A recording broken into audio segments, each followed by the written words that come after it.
Hello ladies and gentlemen, my name's Shadowwraith and today I'm going to be going over my top 5 picks of the best heroes from the Gondor in War supplement for Middle-earth strategy battle game. Now of course this is my list, so what I prefer. If you think I've missed anyone out from this list that you really think deserves to be here, please let me know in the comment section below. Otherwise, enjoy as we jump in to the number 5 slot, which I have given to Gotham Enforcer. Now, the reason this guy's quite good is he's not too expensive for 60 points. He is Fight 4 with a shoot value of 4+, Strength 4, Defense 6, which is respectable, 2 attacks, 2 wounds, Courage 3, and 1 might, 3 will, 1 fate. That's not too bad. Not the best, but not the worst. He comes with heavy armor and a sword, and he's got heroic defense, which is awesome. I love heroic defense.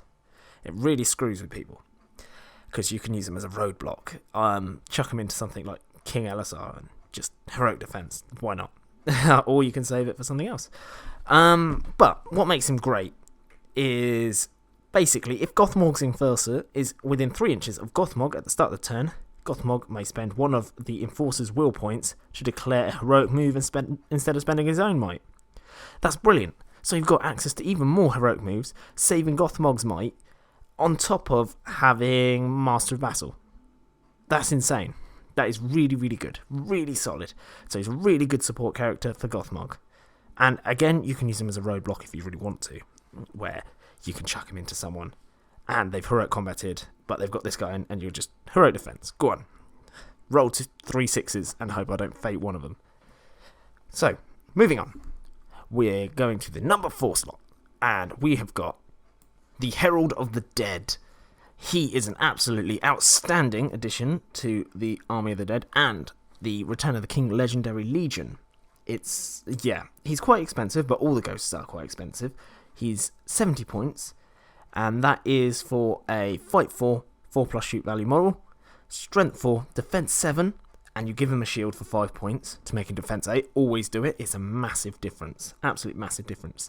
Turns Strength 3 models from wounding you on 6s to wounding you on 6s followed by 4s. So even if they roll a 6, there's a 50-50 chance that they won't even wound you after that. He's got 2 attacks, 2 wounds, and Courage 6. And that's not why we're bringing him. He's got no K profile, so you can chuck him into combat, because he's Fight 4, so higher than your normal dudes. He's got 0 might, but who cares? 3 will, and 2 fate. 2 fate is fantastic, and 3 will is what makes him. He's got the Pennant of the Dead, so friendly spirit models within 3 inches of him gain the resistant to magic special rule, so you get a resist chance against your normal dudes, which is awesome.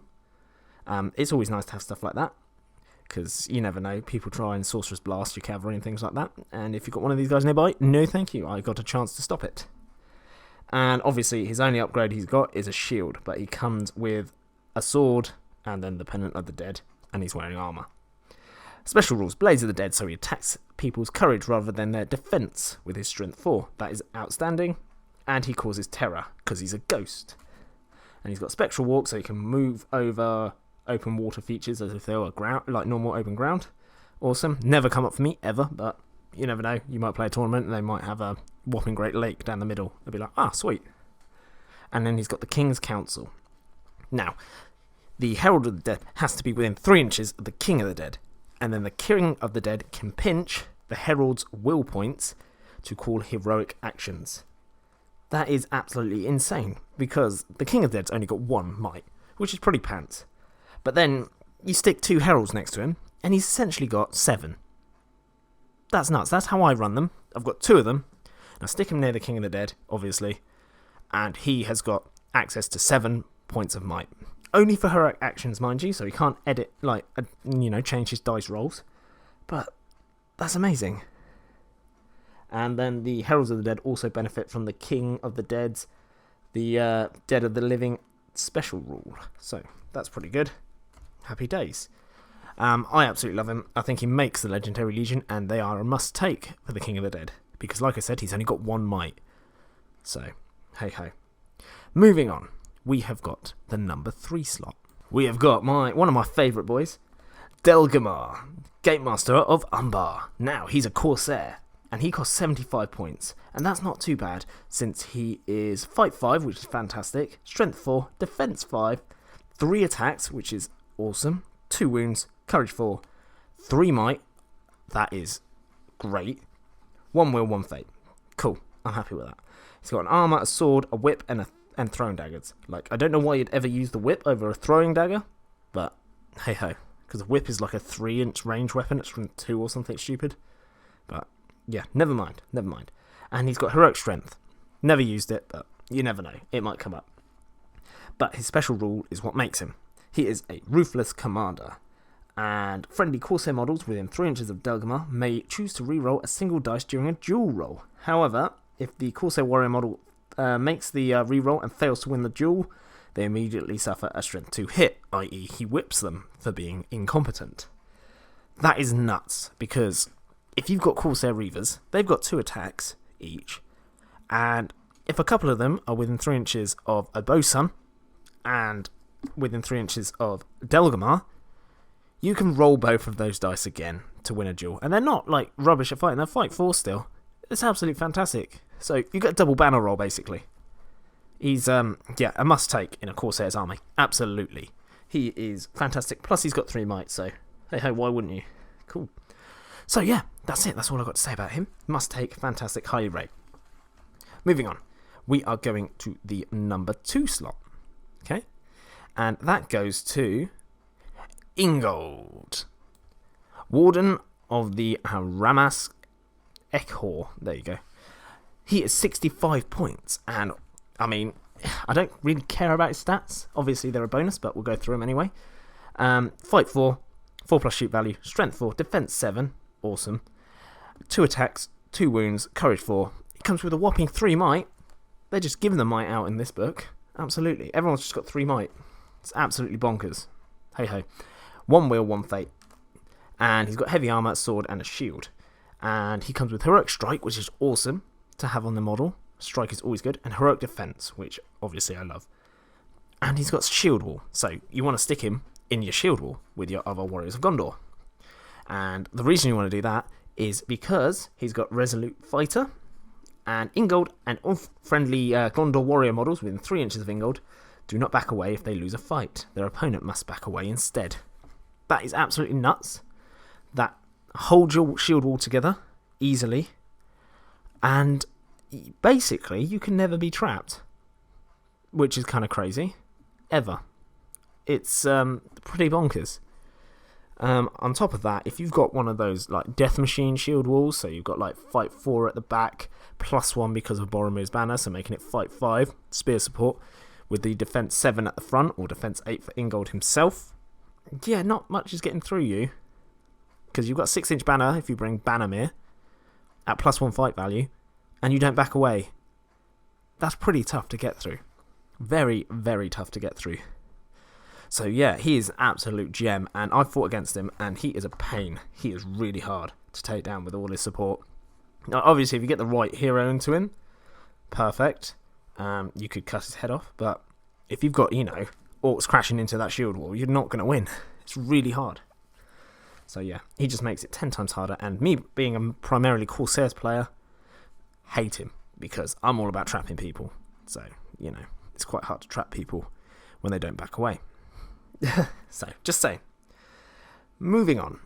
Well, can they be trapped? I think they technically can. But you know what I mean. They can't back away to trap, if that makes sense. So in that sense, they can't be trapped. We have got our number 1 slot. And again, it is from Gondor. I know, shock. They got a lot in this. Funnily enough, it's Gondor in War. Or Gondor at War, this one. And I have given it to Hurin the Tall, Warden of the Keys. Now, that's a bit of a weird one, because not too many people use this guy. I don't know why. I think he's fantastic. He's 80 points, which is not too bad. He is Fight 5, 4+ shoot value, Strength 4, Defense 6, 2 attacks, 2 wounds, Courage 5. 3 might, which is fantastic. Like I said, they're chucking the might out on this. It's absolutely bonkers. 1 wound, 1 fate. And he has got the Warden Sword, which is a Master Forged hand-and-a-half sword. So he's basically Burly. So Strength 4 with Burly. Already that's ticking my boxes. He's got Heroic Resolve, Heroic Strike, fantastic, Heroic Strength. Cool. And you can give them a horse for 10 points. So 90 points with a horse. Cool. Always give heroes a horse. Works all the time. It's perfect. Bringing up to like 3 attacks with +1 to wound at strength 4. Disgusting. He is in defense of the king, his special rule. Whilst he is within 3 inches of Denethor or Aragorn King Elisar, Hurin gains the Fearless special rule and may re-roll a single d6 when making a dual roll. So, if you can see about my previous combo, if you're near King Elisar, for example, he counts as a banner already. So, you get the banner reroll from King Elisar, plus this special rule. So you can reroll both your attacks. That is bonkers. That is really solid. Really solid. And this guy can use might to, like, change it. It's just, yeah. And he's burly. He's fight 5, which isn't rubbish. Yeah. And then he's got line of command. If the leader of your army is a Gondor hero, then, whilst Hurin the Tall is alive and on the battlefield, your opponent cannot score victory points for slaying the enemy leader. That is absolutely phenomenally massive. That is insane. Absolutely bonkers, because a lot of the scenarios, if you kill the enemy leader, you get like 3 points. That's massive. That can win or lose a game. That is why he's in my number 1 slot. A, he can kill stuff quite nicely. He gets the double banner reroll, and essentially they have to kill King Elisar and him. Like, if King Elisar is your leader, whoever, they have to kill Boromir and him to get the points. They have to kill, name your hero who is from Gondor that you've put as your leader. They also have to kill him. So you can really deny some victory points. That is absolutely bonkers. So you can still go nuts with King Elisar, bombing in like he wants to with his 3-point of might, heroic combating, and going nuts with his 4+ to wound lightsaber, knowing safely that it is a lot harder for them to slay the warlord. Or, kill your leader. Absolutely bonkers. Anyway, that is my top 5 list. I hope you've enjoyed it. And if you feel like talking about Middle-earth strategy battle game at any point, please check out in the description down below the link to my Discord server, where I'm more than happy to chat to people about anything. And other than that, I hope you have a fantastic day. And I'll see you in the next video. Goodbye.